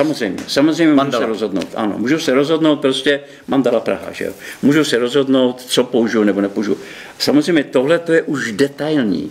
Oni můžou ideálně potom ten frontální útok na tenhle vír nebo protiútok, který potom je na tom závěru, pokud jde o ty tinktury, a nebo pokud jde, když by to vyšlo, antabus. Tady to je prostě vždycky to slabé místo viru. Tohle platí pro ten počátek, prevence. Ano. Aby ten virus nepronikl do těla a nepoškodil nás. To znamená, pracuješ, jednak likviduješ ten vir pomocí imunitního systému, který můžeš stimulovat, a zároveň vypínáš katepsin BL a vypínáš prostě TMPRSS2, jako to je důležitý. Ale kromě toho... Vidím tady i podběl květ. Ano, podběl květ je úžasný, naprosto úžasný. On se sice nesmí používat, ale naši lidi ho zakázáno. No, strašný. Zakázáno. Jako to je totiž zadarmo, to není ani levný. Ne. Všechny francouzské lékárny od středověku měly podběl květ jako na erbu. My jako děti, za mých let, když jsem byl v městečku, tam nebyla vůbec lékárna. Tam byl přes většinou bylinama. A podběl květ to byla jedna prostě na všechny chřipky a tyhle jako klíčová bylina, bez černý plod a takhle. To byly klíčové byliny, které se prostě používali, těm jsme se uzdravovali, vůbec jsme to nějak jako nebrali, rodiče taky, maminka se vždycky natral bezinky, ona si udělala z toho prostě zavařeninu, otec víno a pak každý prostě něco podle svýho prostě a fungoval to nádherně. Ale kdysi se stalo to, protože ty byliny je třeba dostat pryč, aby nekonkurovaly prostě chemickým lékům, tak jedna narkomanka, která údajně vypila hrneček čaje z podběru květu, nějak vážně onemocněla a tak se zakázala. Neplatí v Americe, to platí jenom v Evropě. Jedna narkomanka? Jedna narkomanka v Anglii, jako příklad, jako vypila, to už je moc let, to je vážně? Vážně. No. To je lepší než malá vizita. To je daleko lepší. Jedna narkomanka vypila hrneček podběl květ. A už se zakázalo. Nebo prostě můžeš krmit králíky tak dlouho prostě nějakou bylinu až cipnou. Protože ta bylina nestačí. Řeknu se, no vidíte. Protože byliny jsou úžasné, ale to teďka není. Taky tady doporučuješ dokonce plné červené víno. No plné červené víno na všechny fáze jsem si všiml. No, tam je úžasná látka, to doporučuji po večeři. Po večeři prostě aspoň 2 deci plného červeného vína, pokud má látku, která se jmenuje pineacetol. Jak to poznám, že to má? No to prostě... To je hodně komplikovaný. My to můžeme otestovat. To je napsáno piceatanol. Ano, přesně řekl pineacetol. Promiň, omlouvám se, piceatanol. Je to, ale co ti řeknu přesně, je to dimetyl resveratrolu. Je to metabolit resveratrolu. A jak poznám, že to v tom víně je? Je plný to víno. Má úžasnou chuť. Je to svaté papale. Takže nesmí to být řídké, jako... nesmí to být střední, musí být full body, plný prostě. A to funguje. Ale to zase s tím antabusem nejde úplně k sobě. Ale pozor, teďka to je něco jiného, antabus je jiný příběh. No já vím, ale že aby to člověk nepoplet všechno. No ne. Chápeš to? Znáš lidi, budou horliví. Všechno si to přečtou najednou a teď to všechno najednou použijou. A to jim pak nebude dobře, Milane. Ten nebude dobře, ale pozor, ten antabus nedostanou, ten dostanou v nemocnici. To je pravda, to je pravda. Tomu se nedostanou. A ten jim to víno vyřadí vlastně sám od sebe. Ano, a potom, až se vrátí, až se uzdraví, no tak potom je to jiný příběh. Já si myslím, že vzhledem k tomu, že antabus je tak levnej, tak čekáme na nějaký příběh podobný té narkomance.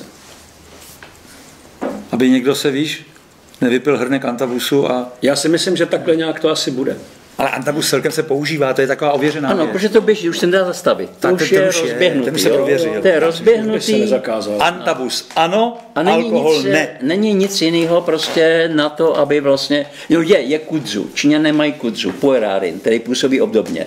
Ale není to jako antabus, ten taky ti udělá, že zvrací, že se ti vlastně ten acetaldehyd neodbourává. No, ale tady zvracet nebudeš v tom případě. Ne, protože tady v té nemocnici žádný plný červený víno nedostaneš. Nepředpokládám, že by v našich nemocnicích servírovali k večeři červené víno. Bylo by to úžasný teda. Bylo by to úžasný. No. Ale já jsem si to představil úplně neuvěřitelně, jako opravdu takový klidnou tu situaci, ta nemocnice, a tam už se těší všichni a každý by jako, nikdo by nechtěl umřít, protože by se těšil, že ještě ten další večer bude to skvělé víno, všichni by se drželi, že chtěli by ještě na tu další chuť a tam by byly ty číše a teď by si tam všichni připili, ti lékaři s těmi tedy pacienty. A jako Italové na balkoně přispěli Santa Lucia. Já jsem koukal na ty Italy, to je docela hezky, oni jak nemůžou ven z těch bytů, tak stojí na balkónech těch nádvoří takový a hrajou na nástroje a zpívají si to je úžasný. Zpívají zborově. Ale ta dolce vita se mění na vita amara. Vita amara. Vita amara. A k tomu nesmíme my dospět. A pak jsem si všiml, Milane, že tady hodně doporučuješ růži. Kterou? Růži květ? Anebo... Skalní růže, nať. Skalní růže, nať. To je úplně odlišné. Růže květ? Růže květ. No ty potřebuješ v podstatě na ten komplexní, na ten komplexní bylinný protokol potřebuješ vlastně, aby to zasahovalo do všech sfér. To znamená, aby tam byla zahrnutá geosféra, proto je tam koloidní zlato, který se nesmí. Nesmí se? Nesmí se brát vnitřně. A co se s ním dělá? Koukáš na něj? A když se nikdo nedívá, napiješ se? Já už jsem ho pil dávno, než se zakázalo a udělal mi velice dobře. Ono otvírá třetí oko, jako není to špatná věc a nesmíš víc, jak tak, jak ty. A proč se nesmí? Nesmí se prostě. Když se bojí, že by se tím otrávil. Někdo vypil toho hrnek? Kdybys vypil hrnek, tak je to špatný, no. Ale když to vezmeš 3 kapky, 5 kapek, ale já to nesmím doporučovat, je to zakázané. Nedoporučuju. Snad umíme číst mezi řádky. Ano, dobře. Milan to prostě nedoporučuje. Nedoporučuju to z důvodu zákona. A teďka máš prostě další věc, geosféra. Teď máš další sféru, to je biosféra. To jsou rostliny. Tak tam máš buď skalní růži nať, protože to je list nať, anebo tam můžeš dát Andrographis paniculata, to je taky vynikající bylina z ayurvedy, u nás se sežené právenka latnatá. Právenka latnatá, ten název není. Andrographis paniculata je ono, prostě to je přesný. A potom můžeš jít dál, můžeš do noosféry, do té vyšší sféry, už duchovní téměř, prostě, nebo duchovní přímo, kde jsou květy. A to je růže, ideálně planá růže, sama šípková růže, ale tam není tak dostání, tak můžeš použít normální růži a pak můžeš jít tomu nejvyššímu a to je danshen. Danshen. To je ten šalvěj? Shen je v podstatě božský. Ano, šalvěj černokořená neboli danshen. To je taky skoro ve všech těch případech. To je absolutně klíčová bylina. Absolutně klíčová. To prostě funguje úžasně. Ale abychom se ještě vrátili k takovému, jestli ještě můžu, jasně, takovému prostě tomu základu, že když zjistíme, že už jsme nakaženi, že už to všechno běží, když už víme, že máme v těle tu RNA viru, toho vira, ten genom virový, tak můžeme pokračovat jinak. Už nepracujeme s těma strukturálními proteiny viru, ale se zaměříš na nestrukturální. To znamená ten genom. A tam prostě máš několik důležitých věcí. Ten vir totiž, když vstoupí ten jeho genom, tak vytvoří takzvané polyproteiny 2. A ty polyproteiny, aby se ten vir mohl replikovat, musí být nastřihány. Musí je něco nastřihat. A nastříhají je 2 proteázy toho viru. A to je hlavní proteáza, která se označuje jako 3CL-PRO, anebo papajinu obdobná proteáza. A současný výzkum se zaměřil, už od toho roku 2003, se zaměřil právě na tuto hlavní proteázu. A to je obrovsky prozkoumaná, protože tyhle proteázy nemutují. Zatím nemutují. Tudíž na nich můžeš pracovat. A zjistili právě, že oni začali používat při těch testech kanabinoidy, začali používat terpentonoidy a další věci, potom herbacitin, to Korejci, ty pracují s rodiolou, hodně to určitě velice používali, který právě likvidují tu hlavní proteázu. A když likviduješ tu hlavní proteázu, tak ten vir nemůže nastříhat na šatičky těm svým potomkům, kteří by se vyvalili, prostě rozervali by ti buňku, z ní by si vytvořili membránu a dál by běželi do světa. A nebo můžeš zlikvidovat tu papajinu obdobnou proteázu, která dělá podobnou věc. A když to nestihneš, tak máš pořád šanci, protože největší slabina toho viru z tohoto hlediska, těch nestrukturálních proteinů, je ta hlavní proteáza. Ale pak je tam ještě další, která se říká RNA replikáza. A tu likviduje právě remdesivir. To je právě ten nový lék, který se nový, on je starý, on se používá proti ebole, tam se nepoved, ale ukazuje se, že by proti starému SARS-1, který už zanikl, ale i proti MERS, tam funguje velice dobře, ten je pořád od roku 2012 na tom Středním východě, a je tam teplo a daří se mu výborně, je strašně hroznej, to je přes ty velbloudy.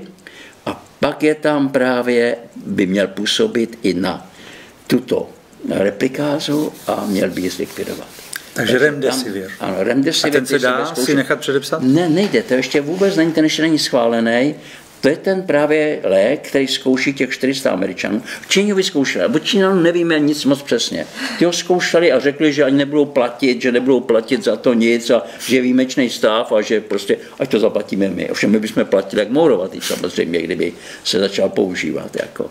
Ať jsme ho vymysleli v podstatě. Protože my na to nemáme, na ty zkoušky, na těch 10 milionů, takže všechno, co holí a další vymyslel, se musí prodat prostě. Aha. Z toho je pár korun, že jo, který běží, ale ten hlavní zisk se potom sklidí tam, kde prostě... Se dělali ty ano, studie. kde se udělali ty studie, ty hlavně ty. Takže ten remdesivir je jednou z největších nadějí. A to je další právě slabina, druhá hlavní slabina, potom, ze kterou se můžeš... No a když nemáš remdesivir, tak co můžeš nasadit? Zbylin, tady to máš všechno popsaný. No já se ptám, ale tak, ano, já to mám popsaný a to tam nikdo nevidí. Ano, máš pravdu. Teď se uvažuji, že taky to sledují posluchači. Oni teďka stejně toho vypustí. Můžou se podívat právě na tom, tam je to všechno podrobně napsané, když se podívají na náš ale takhle, jako... když to povídáš, tak já si to tak rovnám taky v hlavě. Takže tu hlavní proteázu pořád je ten danšen, šalvěj červenokořená. Danšen drží všechno. Funguje tam i ženčeň v tomto případě, i ta právenka latnatá, to je ten andograf. A ta se dá sehnat? Ta se běžná sehnat. Ona roste v Himalajích, tam je úžasná. Já mám samozřejmě z Indie, ale u nás oni pěstují v květináček, to není úplně ono, ale běžně se u nás sežene. A nebo potom je úžasná skalní růženať, Cistus incanus. Ta je prostě, to je jedno z nejlepších antivirotik, co u nás jako je. A opět šišák bajkalský. Ten je skoro na všechno. Ten taky drží. A plné červené víno. A potom to... Vypijeme čaj. No dobře, můžeš ho lepit potom. My nejsme totiž po večeři. Přesně. Ano, no nesmíš nalačno. Nalačno ne? No červené víno nalačno, ne. Takhle, v poledne zelený čaj, my máme poledne v podstatě, ano. A pak až přijde ten večer, ten pravý večer, až to skončí všechno, no tak pak plné červené víno. Takže naděje tu je. No jistě. A je někdo, prosím tě, ty jsi říkal, my, než jsme začali, že už nějací lidé se tím to nemůžu, ano, můžeme to říct, jsou nějací přátelé. Nebo? Ano, z naší školy prostě, tam došlo prostě k evidentnímu prostě povolání přenosu a použili, teda měli naštěstí, ty už měli připravený, protože to dlouho, prostě to všechno o tom povídám, měli připravený ty tinktury a začali kašlat, bylo blbě, ale teď jsou dobrý. Ale to neříkám, to je prostě strana. To nepočkej, tak zase se to říct musí, když se to daří. No, je to jenom 5 lidí, že jo, ale funguje to zcela určitě. Tohle to je empiricky ověřený. To je Teďka ovšem je nejdůležitější vůbec věc. Ta smrtelná, ta hrozná, to, co vlastně na co umře největší počet lidí, je potom ten septický šok. To je ten hyperzánět, ke kterému dochází, on se nazývá HMGB1, ten hyperzánět, totiž dojde k té cytokinové bouři. Dojde k tomu, že se náš imunitní systém utrhne z řetězu, té závěrečné fáze. Předtím je slabý, nefunguje, a teď se utrhne z řetězu a zaútočí na nás, zaútočí na ty oslabené orgány. To se týká skoro všech lidí s výjimkou dětí pod 14 let. Tam prostě ty jejich orgány jsou tak dobrý, že to vydrží. Prostě tam se v podstatě nic nestane. A furt jsou prostě, tam je chvilku 40 a tak dále, ty horečky, oni to prostě zvládají, tam je zaplať pánbůh, to je úžasný. I když nevíme a znáší se otázka, jak je to může poznamenat. To se neví, že jo. A opět šalvěj červenokořená. No samozřejmě, to je adaptogen. On ti usměrní. Některé ty byliny jsou pleiotropní, mají obrovskou spoustu účinků, že směry. A ty jsou právě... Takže ten Dunchen, s tím se nespleteme. Ano, tím se nikdy nespleteš, protože ten patří mezi těch necelých 10 hlavních bylin, se kterými 2000 let tradiční čínská medicína pracuje. A tam jde o to, že ty potřebuješ sundat ten zánět. Teď ho musíš dát dolů. A to můžeš dělat pomocí Dunchenu, pomocí šalvěje červenokořené, lékořice kořenu, tam je ten glycyrizin, anděliky čínské, epigallocatechinu galátu, to znamená, to je extrakt, to se dá koupit běžně jako potravinový doplněk ze zeleného čaje. EGCG, jo? Ano, epigallocatechin galát jako, a potom kvercetin. Ono ještě, ale to nebudu vůbec říkat, na ty plíce výborný nikotin, ale ne z kouření, že jo? Ne z cigaret, protože to tam nic. Tohle to je tak další věc, protože tady je největší nebezpečí. Na to se umírá. Ano. Tak. No tak. Tady vidím na závěr jeden z mnoha možných protokolů, ano, zahrnujících prevenci. Je ten Dunchen, tinktura teda z Dunchenu, tinktura z badiánu z plodu, případně kyselina šikimová, tinktura ze skalní růže, nať, případně tinktura, tady je latinské slovo, které nevyslovím, tinktura z růže květ, nemůžeme doporučit paloidní zlato, Nemůžeme, nedoporučujeme. Samozřejmě. A taky tady doporučuješ tu lžičku kokosového oleje. Takhle, a někde jsem tam viděl i olivový olej, někde jsem ho tam... Taky, ano, kyselina oleánová. Ale tam jde o to, že je to vlastně obalený vir. A jak jsou obalené viry, tak ten kokosový olej je schopen jen narušit ty obaly. Speciálně kokosový olej. Jedině kokosový olej, nic jiného. Ale na druhé straně je to slabé. Na běžné prostě takové běžné bakterie to zapůsobí. Ale poškodí ho to. A potom ty můžeš dělat jednu věc prostě. Já si dělám vždycky ráno, si dám po žičce, ale to bude dlouho, kokosu, si dám teďka výjimečně nápoj čínských modrců. To je v podstatě slzovka. Co to je? To se někde koupí? Ano, se běžně koupí. I v lékárnách některých to mají. Já to zkoušel u nás tam. No, tak to asi ne. Nápoj čínských mudrců se nápoj čínských mrdruců. Ale ne mrdruců. Ale možná, že nápoj čínských mrdruců je. To má koule.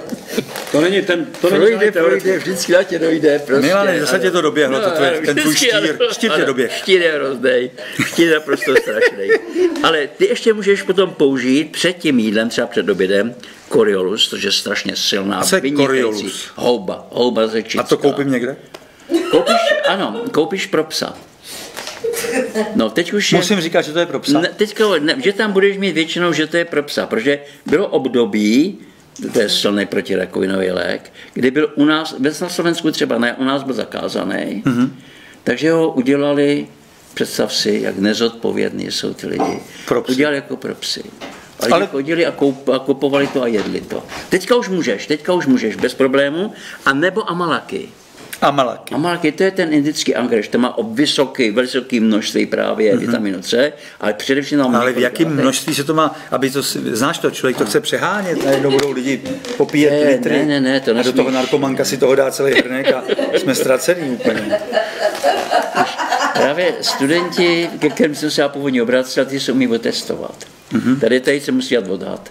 Umírněnej vodat. Ale tak prostě, tak jako když prostě lžičku, 2, 3, pár kapek. Tak, ano. Amalaky, to můžeš snít, co sníš, jo. To nevadí. A Coriolus? Coriolus mírně. Ale ví úžasný. A nesmí dohromady. Myslíš, že by to bylo to? Oni nejdou dohromady. Přiměřeně. Přiměřeně, tak. Zopakujme si přiměřeně. Pojďme. To je důležité, přiměřeně. Přiměřeně.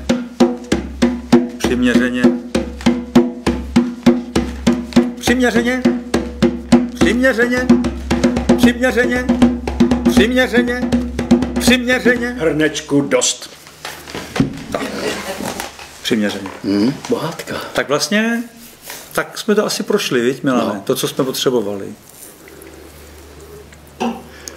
Je to tak složitý? Není to složitý. No ne, pro tebe ne. Protože ty to leta studuješ. No to nestuduji leta, to teprve jak se objevil ten... No ne, tohleto leta, ale... Tak genetiku, všechny pochody. Pluralitní vědomí, potřebuješ prostě pluralitu všech těch věcí, dát to dohromady a pak z toho udělat závěr. Nemůže vlastně z toho být i paranoia? Ne, z tohle ne, protože... Ne, to já se tam kvůli Pierovi studii, že víš, že takový ty lidi, jak už potom tak všechno přiměřeně, už nikdo neví, co ano, vlastně, kdykoliv dochází k změně vlastně té struktury vědomí, to znamená, když končí mentálně, racionální vědomí, to zatím dominuje většině lidí a přechází na to pluralitní, tak to pluralitní má, každý to vědomí má spoustu slabých a dobrých stránek. Na tom počátku má celou řadu prostě chyb. A dá se říct, jako prostě tam máš potom, já nevím, takový ty úžasné hodnoty jako záchodky pro různá pohlaví a tak jako klíčové hodnoty, že jo. V tom pluralitním vědomím teď to vidí jako ten intersekcionismus a tak dále. Nicméně tato mezní situace začíná ukazovat, kde jsou pravý hodnoty, co jsou to pravý hodnoty. Že to není zakřivení banánů, ale že to je láska. Láska za času koronaviru, kdybychom měli mluvit o Markézovi. Promiň, ale ty si to řekl a já tady představ si, jaká mi přišla SMS-ka dneska. No. A tam bylo napsáno toto. Není nic, co by láska nevyřešila. To neznamená, že se musíme nechat zneužívat. Znamená to, že láska k sobě i druhým je vždycky řešení. Není člověk, kterého by láska nemohla vyléčit. Není duše, kterou by láska nemohla spasit. Ve skutečnosti není co zachraňovat, neboť láska je totéž, co každá duše. A když duši druhého dáte to, čím je, vracíte ji sobě samé. Přijmej druhé stejně, jako bys přijímal mě, neboť když přijímáš druhé, přijímáš mě. Přijmej celý svět, neboť celý svět připomíná to, čím jsem. Nic a nikoho neodmítej. Zatímco jsi na tomto světě a svět je v tobě, pamatuj, že jsi větší než svět. Ty jsi jeho tvůrcem, neboť vytváříš svou realitu tak jistě, jako ji vnímáš. Stejně jako já, jsi zároveň stvořitelem i stvořením. To mi dneska přišlo. No vidíš. Co píšou lidi? Nebo Bůh ví. A to je hezký. No je? To je moc hezký. Proto, jak jsi to řekl, to slovo, tak mně se to tady zaktivoval ten papír. No ne, je to tak. Ale tak to je. Celé to zastavení, celé to, co nastává a setkávání. Najednou někdo volá, říká mi, hele, ty teďka asi máš taky volno, tak nesejdem se. Protože už jsme to dlouho nestihli. Pořád jsme si to slibovali. A najednou dochází k těm setkáváním a člověk má čas se setkat i se sebou a prozkoumat. Jak je to s tím životem, to, o čem mluvil Pierre, jestli chci žít nebo nechci, protože možná, že hodně lidí už ten život nebavil. Možná, že život Mně se líbí Redfield v celestinském proroctví. Tam vysvětluje ten jeden, myslím, že ten mnich vysvětluje tomu autorovi, co jsou ty viry. A on říká, no oni mají úkol vlastně likvidovat ty mrtvoly. A pak, když ten člověk nevyzařuje život, tak oni na něj jdou. To mě docela tehdy přišlo. Do jistý míry. To je jako lev, prostě vždycky tu antilopu, co je zraněná, co nemůže běžet, tak vlastně dá. Ale tady ten velký rozdíl v tom, že my nejsme antilopy. Že tady je spousta prostě úžasných starých lidí, když fyzis už je snadno zranitelná a ty musíme ochránit. O ty se musíme postarat. Jako. A další věc, minule jsme tu mluvili o té rozpolcenosti obrovské, že v podstatě každý národ teďka jsou dvě skupiny, které spolu bojují, já nevím, prostě jdou proti sobě. A zdá se, že se konečně začíná sjednocovat. Že víme, že všichni musíme táhnout za jeden pro vás. Jak říkal Machar, a teď to říká i ex-prezident Klaus, jako, že není čas na nějaké sváry. Že tady je a běžný konflikty. Že ten konflikt, který je nadřazený, je konflikt mezi životem a smrtí. A ty všechny ostatní konflikty jsou nepodstatný. Bledno, není to důležité, musíme se spojit. Musím každý udělat, každým z nás vlastně ten existenciální stav, ta mezní situace probouzí schopnosti, které on má. Každý má jiný ty schopnosti a je třeba, abychom je dali do služeb vlastně celého národa, celé vlasti. Já jsem třeba přesvědčený, že vlastně každý člověk, že jsme stvořeni tak, abychom zvládli jakoukoliv situaci, ve které se ocitneme. Že tam není nějaká chyba, že bychom byli vrženi do situací, které jsou nad naše síly. Ale, a to jsem právě myslel tou mrtvolností, já jsem tím myslel mentální mrtvolnost. Tu nechuť žít, tu apatii, takovou tu jako to odevzdání takovým tím, a já už stejně, víš co, tady možná, kdyby to skončilo, bylo by to lepší než tohleto. Jo? Takový to žití vlastně prapodivný, kdy člověk už vlastně ti vysvětluje, že žije už jenom kvůli těm dětem, nebo kvůli tamtomu. Vždycky žijeme kvůli něčemu. No já vím, ale je to vyřčeno takovým tím, jako, že to je zástupný. A že možná tato situace nás znova vrací do toho, jak si plně se konfrontovat s tou otázkou, jestli chci žít. Ano, přesně tak. Přesně tak. Hemingway, tváří tvář smrti, teprve vyjevíš, co v tobě je.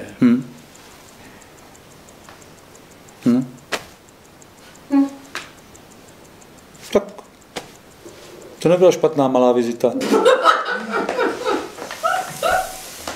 No, špatná snad nebyla. To záleží na tom, jaký přinese účinky. Je zajímavý, že je 9 hodin, to je čas, kdy končíváme malou vizitu. No. Většinou nám to tak vychází. Ačkoliv ty hodinky nesledujeme, tak se většinou stane ta vlna, ten rytmus prostě trvá těch 1,5 hodinky. A končíváme okolo 9. Tak jsme vlastně, mě napadla k tomu jenom jedna věc. Je vlastně, nevím do jaký míry je vůbec podstatná, ale když takhle koukám, co vysílá ta televize, jo, tak jsem si všiml, myslím ta státní, jo, tak jsem si všiml, jako by tam ten hlavní, z mýho pohledu nevědomý, neříkám, že to je strategie, jo, ale to, co se tam děje nevědomě, z toho já mám pocit, že to slouží jako snížení vibrace, to znamená vlastně vyvolávání strachu. A zdálo se mi, že by bylo velmi žádoucí, kdyby vedle toho tam bylo ještě nějaký takový okno nebo prostě prostor pro zamyšlení tohodle typu. Jo.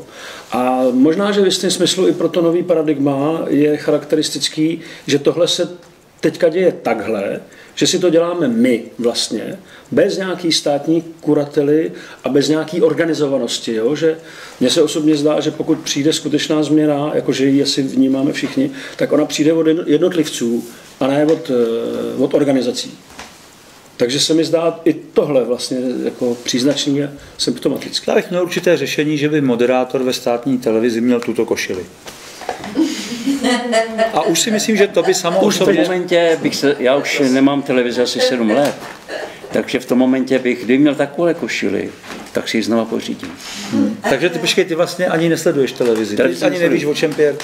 Já nesleduji. Ale asi tě to nepřekvapuje, že jo? Ne, nepřekvapuje, to je úplně jasný, to prostě. Já taky sleduju málo, přiznám se, že to moc No prostě na tu televizi jak nějak nekoukám. Zahledl jsem něco, ale spíš když se koukám na zprávy. Na iPadu a tam něco, všechno. No. Tam něco člověk vidí.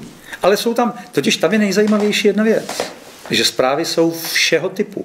To mi zase zaujalo, že máš od těch zpráv, které jsou velmi jakoby výhružný nebo beznadějný, vedle toho máš takové zprávy, většinou lehký průběh, většina lidí se uzdravila.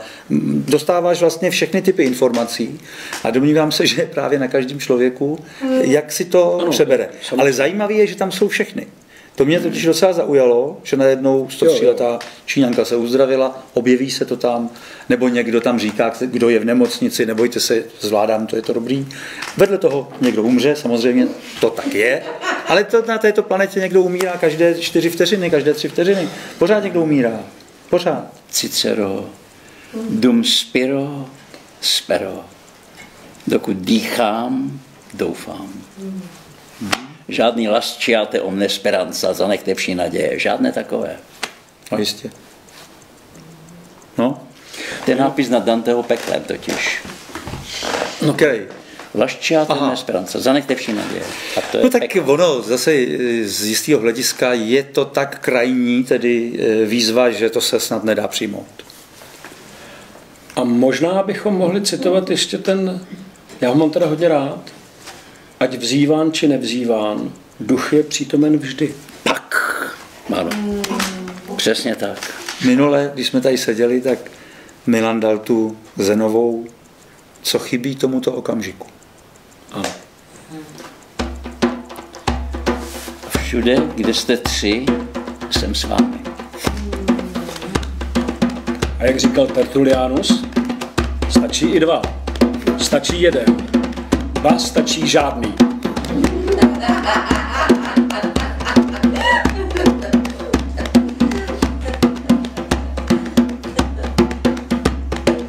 Dum spiro, spero.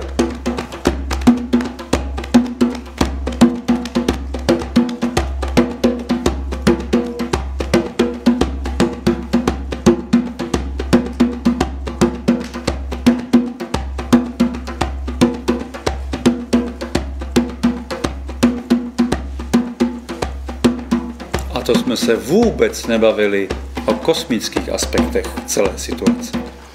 To až někdy jindy. Za 14 dní, za 3 týdny. Uvidíme. Až uplyne karanténa. Zkusíme-li antabus. Nalaďte si každý svou anténu.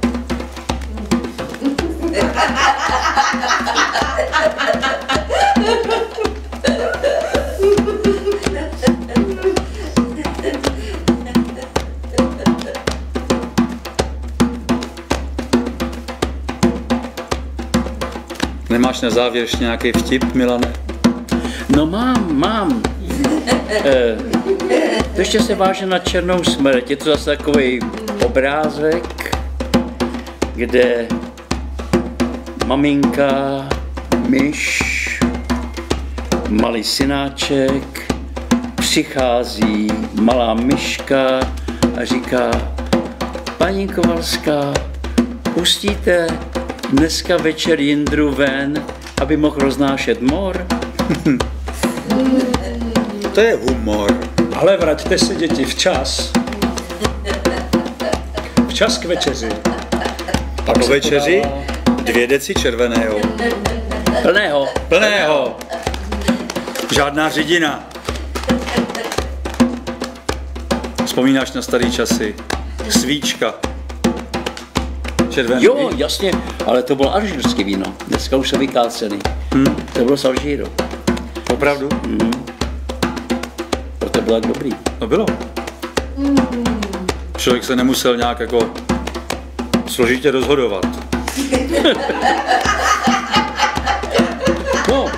Ještě bikaver, tuším, ne, že bejval. Medvědí krev. Víš, mě bylo 12. Já jsem na to koukal za vejlohou. A místo Tesavely šumavské bylinné. Vzpomínáš? Tesavella. Místo vermutu. Všechno se dalo nahradit. Tomu se říkalo Fadějev, vermut s rumem, protože na to umřel Fadějev, tomu zničilo játra. Vermut s rumem. Fadějev. Nafta. Fernec mysliveckou. Bílý medvěd. Magiše Auge. Bílý medvěd, co to bylo? To bylo nějaký... Vodka se šampaňským. Vodka se... Hnědý medvěd, arménský koněk a šampaňské. Hrozný věci, strašný věci. Šavlemeče. Semafor. Mozek. Magiše Auge. To byly časy. Já jsem nedávno uviděl nějaké brněnské prodejně v restauraci, tedy to už je dávno, protože bylo otevřeno. Tam bylo mezi nápoji míchanými bylo sperma. Neboj, otevřeno bude. Jen je krásný Boris Grebenčikov, ruský buddhista, zpíval. Mášo, neplač, slunce vzajdět. A Leonid Andrejev. Nebeský Jeruzalém, ti až dot. A Leonid Andrejev a jeho věta: ve světle zapadajícího slunce byla naše věznice překrásná. A Mášo, neplač, slunce vzajdět. Solněčný kruh, Nebo vokruh, to rysunok malčičky. Narysoval on na rysке i podpisal v ugalke. Úspěch dá, budět slunce, úspěch dá, budět něba, úspěch dá, budět máma, úspěch dá, budu já. A tohle... A je to v rozhlase. Totiž tohle já znám nahrávku, kdy to zpívá Valentina Tereškovová a sbor sovětských komsomolců. Já myslel, donských kozáků. Ne, solo zpívá Valentina, solniční kruh a sbor potom zpívá ty komsomolci. A mně teda vždycky chyběla verze s tou Aťkou, ta Aťka, taková ta malinká. Ta to měla zaspívat. Nějakým sborem. Nějaký naklonovat a prostě, že by to dala jako s Alexandrovcema třeba dohromady. A solo by měl strýček Jedlička. A Štěpánka Haničincová by k tomu tančila. To by byly časy. No. Kamandír Čapájev, člověče, to znáš ty vtipy, ty už doufám, že jsi to vypnutý. Já nevím, co tam dělají. Já bych to nevypnul. Já bych nevěřil, že je to vypnutý. Tak to nebudu ti říkat. Jako. Ne. Škoda. V těch dla rodinu těžolý čas, jak se říká, existovala obrovská spousta vtipů, kde hrál hlavní roli Kamandír Čapájev, Věrný Vaska a Kulmečice Anka. To vůbec nevím. No to my nepamatujeme. Jo, ty jsi přece jen skoro dvakrát tak starý jako my. No tak to bylo tak, že třeba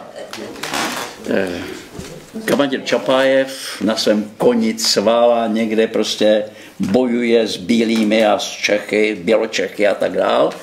A Vaska s Kulmečicí Ankou v křovíčku, víš, co dělají. No, tak... Ale náhle Krátí si dlouhou náhle slyší Vaska cval Čapájeva koně. Ale Čapájev už je blízko. V tom momentě Anka se otočí, odvalí dolů do křovin, někam k řece a Vaska na jí si sedne a předstírá, že koná potřebu. Kamandír Čapájev přijde, zeskočí z koně, ale je to starý rozvědčík. Něco se mu nezdá. Dívá a vidí pod Vaskou zaječí bobky. Říká, co tu děláš? Seru, soudruhu kamandíre. Ale to jsou zaječí bobky. Vaska vyskočí, salutuje a říká: v barbě s bílými, jak tak pozvěril se. No.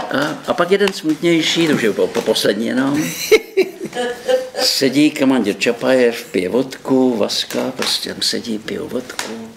A Vaska říká, Kamadil Čapájev, ty všechno víš, všechno znáš. No skaži mě, što je to taká neutronová bomba? Kamadil Čapájev se zadumá, zapřemýšlí a říká, Vasko, představ si krásné plaščáťů, rudé náměstí. Všude, kam se podíváš, butýlka vodky vedle butýlky. A nikdo ji nepije.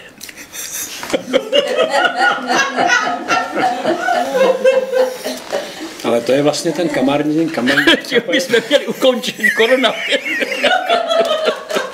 Kamadil Čapájev, to je vlastně takový Chuck Norris. Ano, přesně. Své doby. To se totiž vyprávilo, že on taky chytil koronavirus, Jo. ale přišlo mu holí to, jak ho zase pustil. Ty Američani jsou hrozně sentimentální. To Kamadil Čapájev. Ten by ho nepustil. Ten by dal na gán. Ten by mu dal na frak. Tak kluci, já vám ještě něco řeknu. Mně ještě přišel e-mail. A to je od člověka, který žije v Číně, ale je to Čech. A on mi tady do toho e-mailu, kde celkem jako napsal, že to tam nějak z jeho pohledu bylo zvládnutý, tak mi tady napsal báseň. Ale nevím, jestli ji stvořil on, protože on napsal zkoušíme stát, dvojsmysl zkoušíme stát a v závorce je od nikoho pro někoho. A on říká, zkoušíme stát na zlomených nohou. Síla svalu nestačí, když nemá oporu v kostech. Oblečení do paragrafů, chránění zákony, prcháme po papírových mostech a pod nohama nám hoří matka země. Lžící na polévku pojídáme čas. Na každé vědomé myšlence hledá rozum chybu či kas.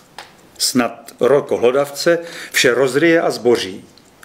A ticho v mysli uhasí, co hoří. Lidské srdce je červený kůň, co běží.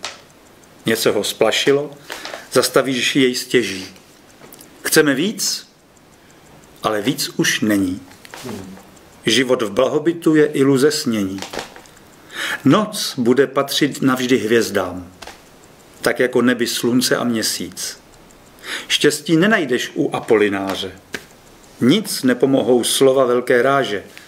Raději si lehni do stínu stromů a uč se člověče naslouchat, růst a žít. Dál zkoušíme stát na zlomených nohou. V hypnotickém stavu opojení touhou v prostoru vesmíru jsme otiskem v písku, který smyje voda, rozfouká vítr, vysuší slunce a hlasitou frekvenci srdce překryje ticho a noc. Od nikoho pro někoho. Tak, proč ne? Jako závěrečný vtip jsem to Ano, myslel. krásný. Čistý. No, tak to máme. Tak to asi máme. Tak děkujeme, pokud jste se dodívali doteď s náma. Děkujeme vám, kteří tady, kamarádům, kteří tady s náma byli. Říkali jsme si, že takhle se třeba občas sejdeme. Uvidíme, jestli mě pustí. Jestli tě pustí. Možná budeš muset být doma. Tak je to práce, tak. No ne, ale to je Milanovi je 80 roků. A já chodím do práce, ale komu to vysvětlím? Prosím? Mimo tatínkovi je 95 a taky chodí do práce. No. Já vím, ale v jednu chvíli se třeba rozhodne, že Nerozhodne. je to jinak. Já taky budu doufat, že se sejdeme. Tak děkujeme mnohokrát, pokud jste sledovali až doteď a někdy příště od nikoho pro někoho.